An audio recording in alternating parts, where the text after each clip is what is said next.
Hello and welcome back to my channel again.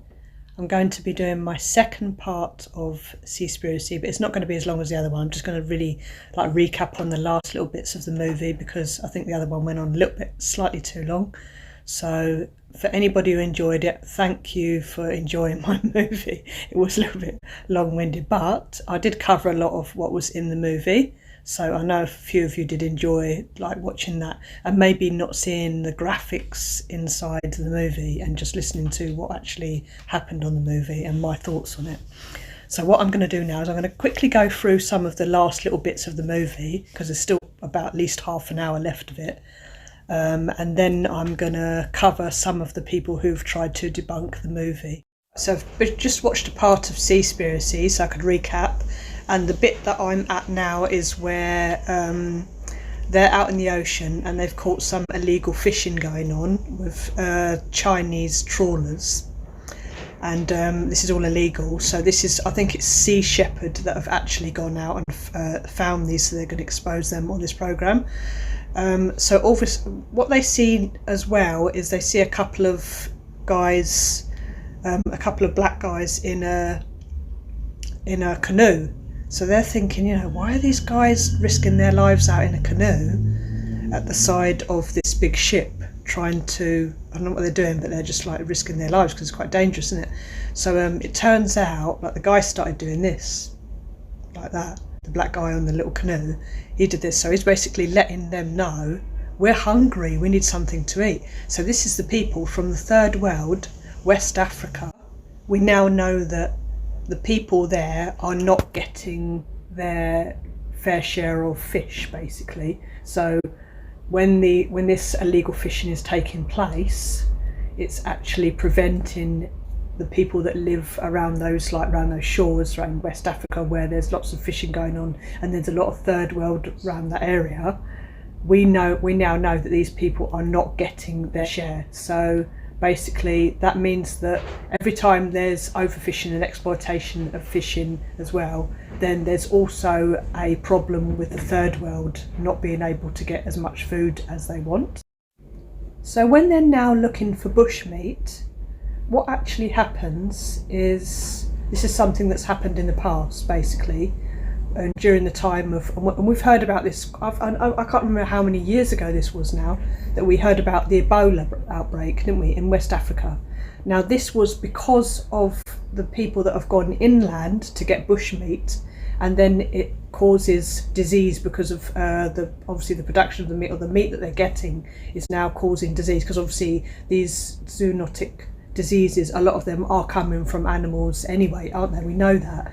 So this is another one of those virus disease things that have come from animals, a bit like the COVID. So another thing is Ebola. So that's how that's come about, because of overfishing, because of exploitation of all this fishing, and it's causing this problem in the third world. Another point in the movie is the fish farming, which obviously we know it's similar to factory farming, so it's definitely not more sustainable than the usual fishing, and more sustainable than anything, because they were probably used to say that factory farming was more sustainable, but can you actually believe that it's actually worse than other kinds of farming, a little farmer having his own little farm out in the countryside?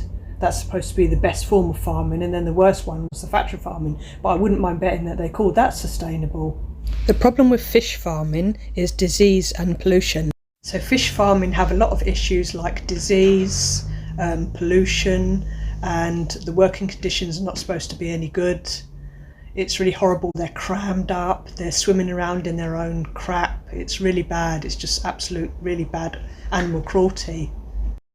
So what the fish are also being fed in the factory farms is been said in the past that it's not for human consumption.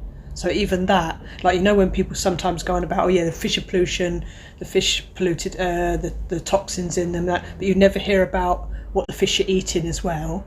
This is one thing I've heard in another documentary about what the fish eat. It's not good for human consumption. So that means that's another thing that adds to the fact that it's not nutritional. Right, another really sickening point about this movie is when they start talking about how they went to Scotland and to check out this salmon farming. And there's basically a guy on there that actually admits that all the salmon in the supermarkets, you know, that nice bright pink colour that comes as, it's actually not that colour, and that it's been dyed. They put colourants in them, so they dye the colour of the salmon because it's actually very grey.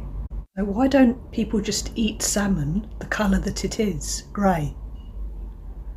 Because it's probably like a really horrible shade of grey, like maybe a little bit brown. And this is the people that keep saying fish is so healthy. But if it was so healthy, why do you have to dye it? Salmon is actually grey and it can be painted pink. Salmon farmers can select from a colour chart like this. So it's actually grey fish painted pink.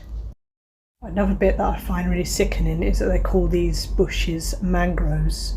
So basically what they do is they protect the land against storms, really bad storms. And you know, when they have the big waves that come over, you know, onto people's houses or whatever they do, but they come over crashing over all these storms, really bad, a bit like, probably not like New Orleans, but it could have been something like that. You know, something really bad can happen like that, catastrophe. So these beautiful bits of bush, that's what their purpose is, to stop that storm. You know, like, this is nature, isn't it? God's nature. It stops the storm from coming in and destroying everything, destroying the land. So it's all part of that beautiful nature. Well, in this movie it shows you how they're getting chopped down. A large percentage of these bushes are being chopped down so that they can make fish farms for shrimp. So this is the part where you get into the slavery of fishing. Now it comes out about all the slavery, because I knew about this quite a long time ago. That's one thing that I was clued up on. Not everything on the fishing industry, like what I've seen on here, there's a lot of other stuff. I do kind of believe it because it makes sense, because a lot of corruption is out there and we know that that's a fact. You know, there's no point in burying your head in the sand anymore, because we know there's loads of corruption in so many different industries, everywhere, across everywhere. We do realise there's people out there that are fighting for everybody's rights, or anybody, like in any kind of industry, and helping, trying to help stop bad things from happening. A bit like Sea Shepherd. You know, there are people like that in every single industry that are going out to help people. So it doesn't have to be all negative, all doom and gloom, because I think it must be 50-50 somewhere, because there are a lot of do-gooders out there that will go out and save face and everything. So anyway, while this cheap labour's going on slavery, apparently it happens in Thailand, they take people's passports away, and it's like a bit like people trafficking, really, because what they'll do is they'll promise them, oh yeah, you're going to earn all this money, you're going to be like really rich, you can save your family, bring them to this country or whatever. And then what happens is they go on the boat and they get their passports stolen, and they get beaten, and all kinds of horrible stuff happen to them. You know, freezing cold water poured all over them, all sorts of stuff. You know, and sometimes they even said that sometimes there's dead bodies on the ship. And then there's even ones where they're saying that, you know, that a lot of the bodies get chucked over at the sea, because obviously they don't want the bodies on there. So when they probably find an area where they want to dump them, they'll just chuck them over the edge. So it is really awful. You know, it's such an awful industry. Mangroves are absolutely crucial storm barriers. They protect communities from storm surges. And yet 38% of the world's mangroves have been destroyed by shrimp and prawn farming. And it's actually shrimp feed that relies on slavery. I think probably the most graphic part of this movie was when you see the end bit and those whales brushed up against the shore. I think they called it grind whaling. It's just horrendous, that bit, because you see babies, you see like families of whales, just blood all over the place. It's just disgusting, and you just think, you know, why? And that's supposed to be like sustainable as well. So I'm thinking, if they call that sustainable, what do they mean? What does other kind of fishing mean then? What name would they give that? And it's done. They did the whaling in the Faroe Islands. It looks like a really beautiful place as well, but you know, can imagine there's loads of really beautiful whales up there and loads of wildlife. And people just don't leave it alone. And once becoming vegan, it's so painful, knowing the truth and to sit amongst others who pretend it's not happening, who still contribute to the ghastly reality. Where does the pain really lie? Is it these animals being treated so badly? Or is it just giving up something that is on your plate? And all the other animal-derived products that we use? Will their screaming ever end? Will that alarm in my head ever turn off?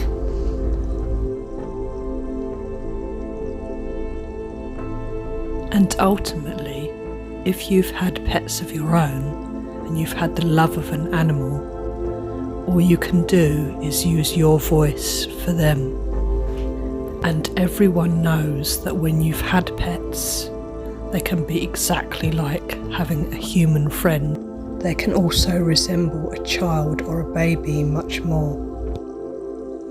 Veganism isn't just a diet or a lifestyle.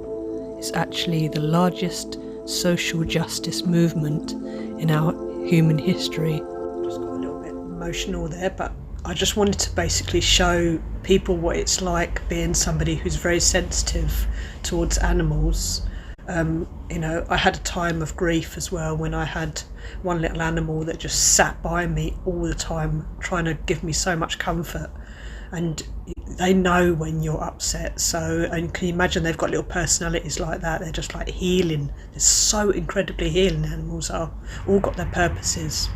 What I want to do is I want to do a little small bit here about the scientific effects of pain, or the reason how I know that fish and other animals feel pain, because it is obviously ridiculous that you have to explain this to anyone, but I suppose if anyone actually believes that animals don't feel pain, then I suppose just by listening to this they're going to find out how ridiculous and insane that really is.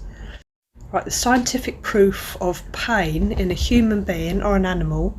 Basically what pain does, the purpose of pain, is so that you don't, you've got a body and it's quite fleshy, isn't it?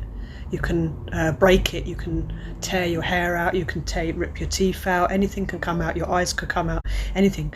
So what pain does is it actually stops anything like that happening to you. It's like a barrier. So the purpose of pain is so that you don't damage any of this. Because if you didn't feel any pain, basically what would happen is you would bash into everything, like you'd bash into a wall, you'd smack your head, and you'd never feel any of those things. So it means you'd be completely and utterly injured, and you'd look like, by the time you got to even probably the age of 2, not even the age of 2, the age of 1, you'd be a mess. You wouldn't even be here. You'd be like this blob, because it would smashed into everything around it. So the same applies to animals. If they've still got a body that is still intact when they get to a certain amount of months, years old, then you can tell that they feel pain, because it's scientifically that is the reason why we feel pain in the first place, so that we don't harm ourselves. It's like when you're hurt and you feel pain, you avoid doing what that is that caused the pain in the first place. So next time you be very careful. Imagine if you never had those senses. So basically now we're going to get on to the debunking side of what's happened, after Seaspiracy has been put out there. We've heard nothing but debunks all over YouTube. So one of the first ones that I'll come up with is the guy, Paul J. Palmer, I think he was, out of Earth Island. That guy that looked like a fisherman, with the white hair, whatever, the white top, from Earth Island. When he turned around and said, we can't guarantee that the dolphins are not being killed. Basically, Earth Island have come along and said, what he said has been taken out of context. He says the observers were bribed. He said that with his own mouth. He definitely 100% said that you can't guarantee that the dolphins are not being killed, and if you killed one, then you'd be out.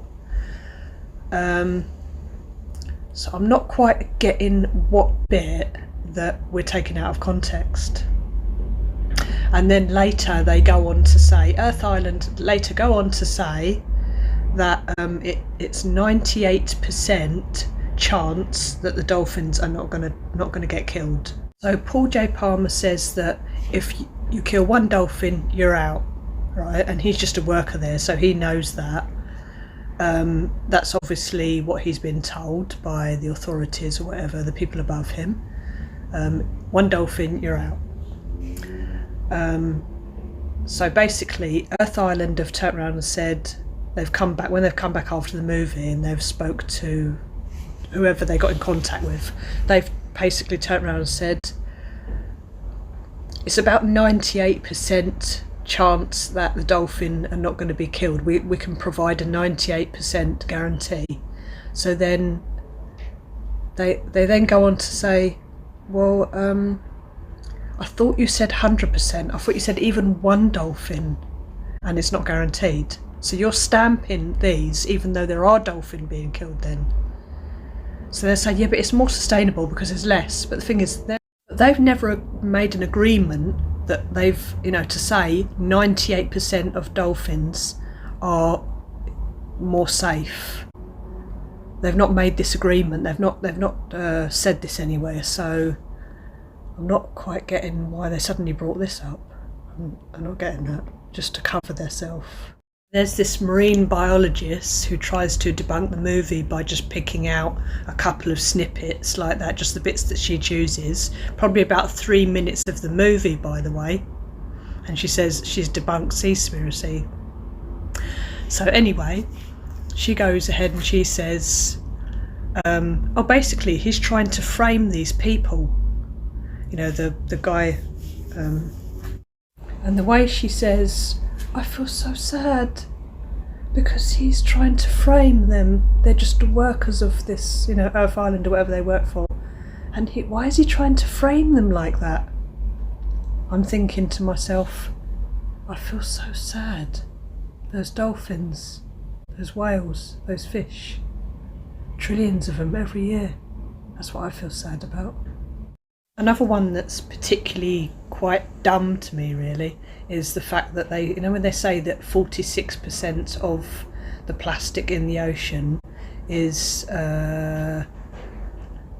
fishing net damage, and basically it's I think there's a couple of comments like this. The one about the fishing nets being 46%, but basically it's not 46% of the whole ocean, it's 46% of the garbage patch that is damaged by sea fish fishing.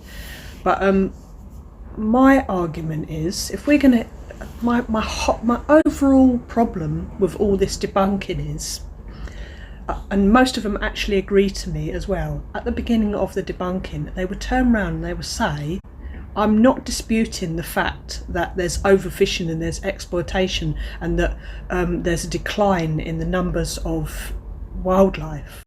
So they are actually genuinely agreeing that there is a problem with fishing and exploitation and overfishing, consumption and everything. They're agreeing with that, but then they use the word but. So that's when there's alarm bells ringing, because they've agreed to the most horrendous part of this whole movie is about these sea animals being dredged out of our oceans being drained out, and it just turned into a swamp basically because of people eating fish. They agree with that, but they come up with all these tiny little points about the movie. So why are they even really commenting in the first place then?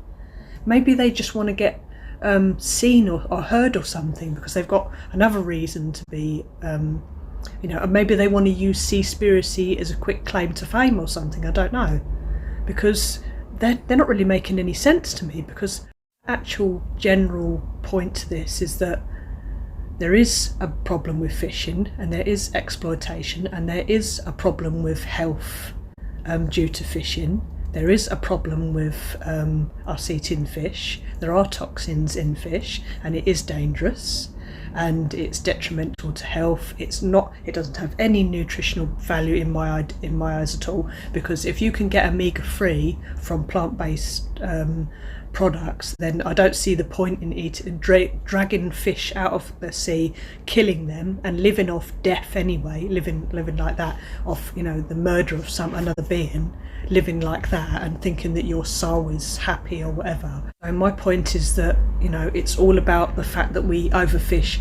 Not only do we overfish, even fishing doesn't need to happen. I'm proof of fishing not needing to happen. 4 years vegan now, and do I really look like I'm dying? No, I'm not. Do I look like I don't get my omega-3s? I've got my omega-3s. I get my omega-3s from algae, or I can get it from flax seeds or walnuts. I've got so many things that I eat out of my cupboard, and none of them died for me to get those nutrients. And I think, you know, my skin's looking better, my hair's looking better.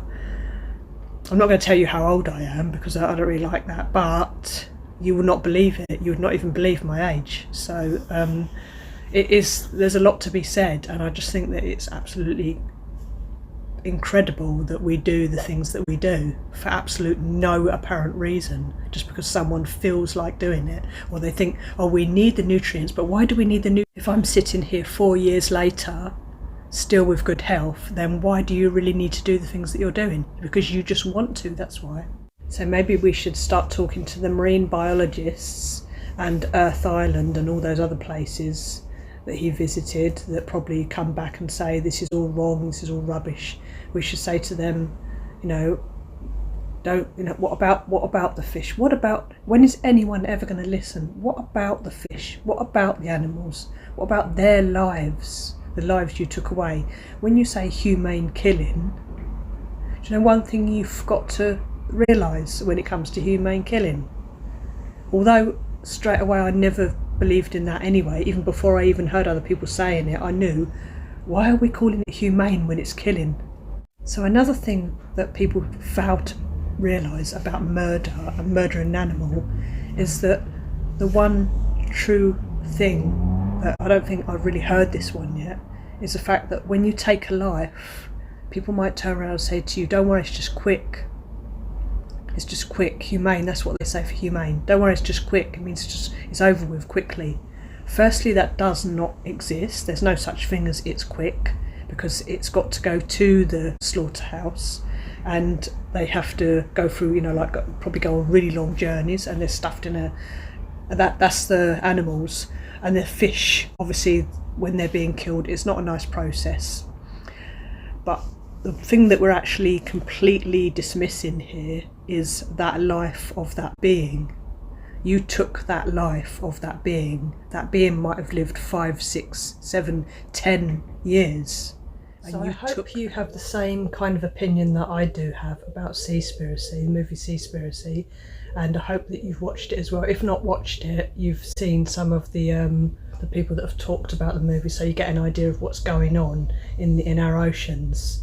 And there's definitely overfishing taking place. There's exploitation of sea fish, marine life, and there's also a decline in wildlife. And these are the main factors of this whole thing, this whole movie, the main factors. So nobody can debunk that. There is absolutely no way that anyone can debunk that. And that's not really, it's not a good thing, isn't it? Not a good thing to hear. Anyway, more to the point, I'm supposed to be getting on to how to make fish out of vegetables, how to make some vegetables that have that fishy texture and turning them into a fish meal, or like battered fish. And it really is quite simple, and the flavours are still there. Obviously we don't really want to eat fish, and you can get your omega-3 and fatty acids and everything that you need to get from fish, like vitamin D and that. You can get all of this from plant sources, so you really don't need to eat the middleman and then get all the toxins in. So I need you to subscribe to my video, obviously, give me a thumbs up, and hopefully I'll make some comments about what you think about the film Seaspiracy. It'd be really interesting to hear your thoughts, and I'm really hoping that you come back to watch my next video. You can click that little bell button there if you want to get notifications, so that when my next video comes out, I'll try and make it a bit quicker this time, because I've been really struggling with all the editing. I've had so much overwhelming editing to do. I've got so many videos that I'm still editing, and I've got really behind because I'm trying to do some other media productions as well. So hopefully I'll get there in the end, and we will get this all out there into the world. And obviously there's some really beautiful videos out there, and lots of people are doing a lot of good work, but I just want to just help people with the ideas with recipes, and to understand how great it is to be a vegan.